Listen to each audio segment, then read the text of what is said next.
लाडक्या बहिणींसाठी अतिशय महत्त्वाची अपडेट समोर आली आहे. कारण अजित पवार यांनी स्पष्टपणे सांगितले आहे की लाडक्या बहिणींचा जो निधी वाटप आहे तो कोणत्या जिल्ह्यापासून सुरुवात झालेली आहे. लाडकी बहीण योजना एका दौंड तालुक्यामध्ये आतापर्यंत 70 कोटी रुपये आम्ही महिलांना दिले.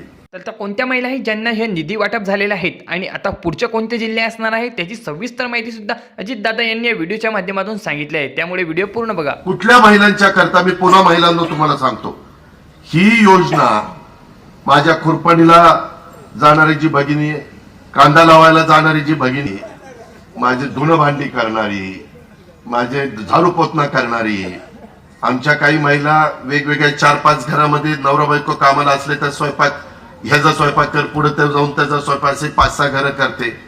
अशा ज्या गरीब महिला आहेत, ज्या माझ्या झोपडपट्टीमध्ये राहत आहेत, ज्यांना आज देखील अतिशय कठीण जीवन जगावं लागतंय, अशा गरीब ज्यांचं उत्पन्न 2,50,000 रुपये वर्षाला त्याच्या आत आहे. तर अजितदादा यांनी यामध्ये सांगितले आहे की ज्या महिलांचं उत्पन्न 2.5 लाखापेक्षा कमी आहे आणि जे या निकषांमध्ये बसतात, म्हणजेच ज्यांचं महिन्याचं जे उत्पन्न आहे ते 20,000पेक्षा कमी आहे, अशा प्रत्येक महिला या योजनेसाठी पात्र असणार आहे. आणि त्याच महिलांना जो 2100 रुपयाचा पुढचा हप्ता आहे, म्हणजे 7वा हप्ता, तो देखील दिला जाणार आहे.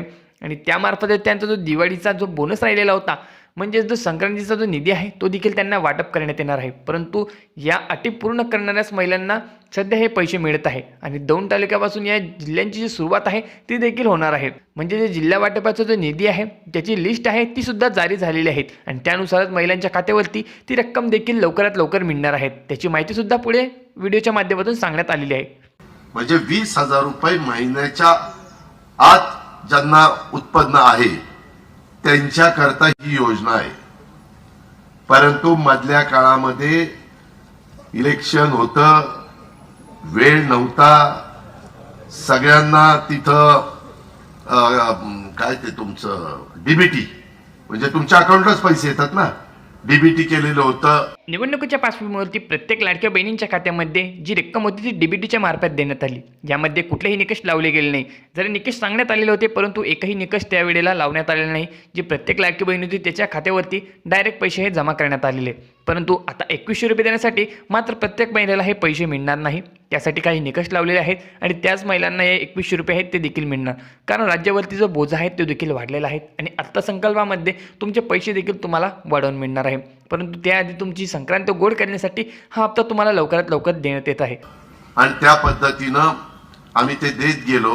पैसे दिले भाऊ रक्षाबंधनला, जुलै ऑगस्टचे पैसे दिले रक्षाबंधनला, सप्टेंबरचे पैसे असेच सप्टेंबरला दिले, ऑक्टोबर नोव्हेंबरचे पैसे नोव्हेंबरला आचारसंहिता येणार म्हणून ते बरोबर ऑक्टोबर नोव्हेंबरचे पैसे ऑक्टोबरला दिले. ते बरोबर दिवाळीच्या तोंडावर तुम्हाला मिळाले. लाडकी बहीण योजना सुरू झाल्यापासून ते आतापर्यंत प्रत्येक लाडक्या बहिणींच्या खात्यावरती आम्ही पैसे वाटप हे केलेले आहेत. कुठल्याही लाडक्या बहिणीचे पैसे आम्ही अडकवलेले नाहीत. आणि ज्या लाडक्या बहिणींचे पैसे अडकलेले होते त्यांनासुद्धा डिसेंबरमध्ये जो हप्ता आहे तो देखील देण्यात आले. म्हणजे ज्या महिलांनी उशिरा फॉर्म भरले होते त्यांनासुद्धा जी रक्कम आहे ती दिलेली आहे. ज्या महिन्यापासून त्यांनी फॉर्म भरलेले होते त्याच महिन्यापासून त्यांच्या खात्यावरती जी रक्कम आहे ती डीबीटीच्या मार्फत देण्यात आलेली आहेत. आणि त्यांचे जे हप्ते आहे ते 1500 रुपये देण्यात आले. ज्या महिलांना 1 रुपयासुद्धा भेटलेला नव्हता त्यांना जे पैसे आहेत म्हणजे 7,500 रुपये त्यांना आधीचे मिळाले आणि जो 6वा हप्ता होता डिसेंबरचा तो देखील त्यांना 1500 रुपये मिळाला. असे टोटल त्यांच्या खात्यावरती 9,000 रुपये देण्यात आले. त्याचप्रमाणे मागच्या वर्षांचे जे हप्ते आहे ते सर्व देण्यात आलेले आहेत. तर आता जे पुढचे हप्ते आहे ते देखील तुमच्या खात्यावरती रेग्युलरली येणार आहेत. त्यामुळे तुम्हाला कधी नवऱ्यानी पैसे दिले तरच काही घेता यायचं. आता तुमच्या पैशाचं तुमचं तुम्ही साडी चोळी काय जे घ्यायला पाहिजे ते तुम्ही घेऊ शकत होता. तर राज्याच्या अर्थमंत्रीपदावरती पुन्हा एकदा जे अजित पवार आहे ते विराजमान झालेले आहेत. त्यामुळे या योजनेची माहिती मला सर्वात जास्त आहे आणि त्यामुळे आपल्या राज्यावरती कुठलाही भार आलेला नाही आहे आणि योजना त्यामुळे कायम सुरू राहणार आहे असे सुद्धा वक्तव्य यामध्ये त्यांनी केलेलं आहे. लाडकी बहीण योजना सुरू करण्याआधीच तो ठराव आम्ही मंजूर केलेला होता आणि योजना भविष्यामध्ये पुढे चालली पाहिजे म्हणून यासाठी सदैव प्रयत्न आम्ही केले आणि त्यानुसारच आम्ही ही योजना देखील आणलेली आहेत. असं नाही आहे की योजना फक्त निवडणुकापुरती आणलेली होती आणि त्यानंतर आम्ही पुढे सुरू ठेवणार नाही आहे. तर ती योजना आधीच आम्ही आखलेली आहेत आणि तिचे जे पुढलं भविष्यामध्ये जे चर्चा आहे ती देखील आम्ही केलेली आहे. त्यानुसारच आम्ही योजना आणलेली आहेत. त्यामुळे योजना बंद होणार नाही, योजना कायम सुरू राहणार आहे आणि विरोधकांचं काम हे विरोध करण्याचं आहे. त्यामुळे तुम्ही त्यांच्या गोष्टींवरती लक्ष देऊ नका असं सुद्धा अजितदादा यांनी सांगितलं. आता हे जे काही सांगतात ना बंद करणार, मी राज्याचा अर्थमंत्री म्हणून सांगतो, देवेंद्र, मी एकनाथराव शिंदे अजिबात ही योजना बंद करणार नाही. ही योजना आणि 3, 5, 7.5 हॉर्सपॉवरची वीज माफीची योजना चालूच ठेवणार. विरोधक फार आमच्यावर प्रेम उतू चाललंय त्यांचं. हे आता बंद करणार, हे आता असं करणार, का पैसे देत नाही, कधी पैसे देणार आहे, देणार आहे, काळजी करू नका. त्यांच्या अकाउंटला पैसे देणारे. पहिला तर योजना आणली तेव्हा यांनीच माझी चेष्टा केली. काय दिले तर 1,500 रुपये. 1,500 काय होतंय, 1,500 काय होतंय ते कळलं सगळ्याला. चांगल्या योजना आल्यानंतर समाज कसा उभा राहतो हे चांगलं कळलंय. तर या व्हिडिओच्या माध्यमातून आपल्याला बरीचशी माहिती आहे ती भेटलेली असेल. तर लाडक्या बहिणींचे पैसे जे अटकले होते ते सर्व लाडक्या बहिणींच्या खात्यावरती जमा झालेले आहेत. 6वा हप्ता देखील महिलांच्या खात्यावरती आलेला आहे. आणि ज्या महिलांच्या खात्यावरती पैसे अजूनपर्यंत आलेले नाही आहे त्यांनी जे त्यांची पडताळणी आहे ती देखील केली पाहिजे. म्हणजे पडताळणी तर सुरूच आहे, परंतु त्यांचे जे फॉर्म आहे ते त्यांनी नीट प्रकारे चेक केले पाहिजे, जेणेकरून त्यांना ते समजणार आहे की अजूनपर्यंत ज्यांच्या खात्यामध्ये ते पैसे आहे अजूनपर्यंत का आलेले नाही. तुमचे खाते आहे ते लवकरात लवकर तुम्ही चेक करून घ्यायचे. ज्यांच्याकडे तुम्ही फॉर्म भरलेला होता किंवा तुमच्या मोबाईलवरती तुम्ही ते स्टेटस चेक करून घ्यायचे, जेणेकरून तुमचा जो पुढचा लाभ आहे तो देखील तुम्हाला लवकरात लवकर तुमच्या खात्यामार्फत मिळणार आहेत. कारण लाडक्या बहिणींचे सर्व पैसे हे निधी वितरित झालेले आहेत. म्हणजे DBTच्या माध्यमातून प्रत्येक लाडक्या बहिणींच्या खात्यावरती पैसे टाकण्यात आलेले आहेत. परंतु आपण मागेही व्हिडिओ बनवलेला होता, त्यामध्ये आपण दाखवलेले होते की बऱ्याचशा महिलांच्या खात्यावरती DBTची रक्कम पाठवली होती, परंतु त्यांच्या अकाउंटची DBT नसताना ते पैसे परत गेलेले होते. आणि पुन्हा एकदा सरकारने जे पैसे आहे ते टाकण्याचा प्रयत्न केला होता, पण पुन्हा देखील तोच प्रॉब्लेम झालेला होता. आपण स्टेटसच्या माध्यमातून तुम्हाला ती संपूर्ण माहिती दाखवली होती की महिलांच्या कशा प्रकारे ते प्रॉब्लेम येत होते.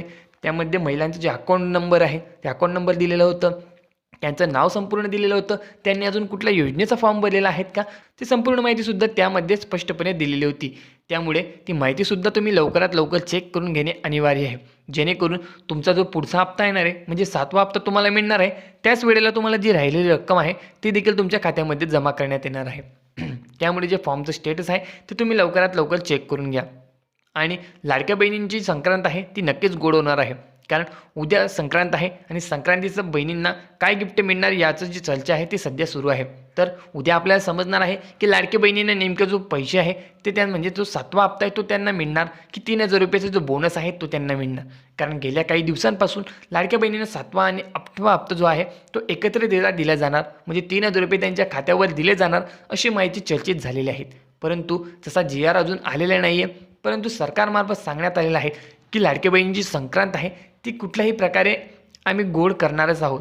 त्यामुळे त्यांनी उद्याची जी तारीख आहे उद्याची त्यांना वाट बघावी लागणार आहे, जेणेकरून त्यांचा जो लाभ आहे तो देखील त्यांना मिळणार आहे.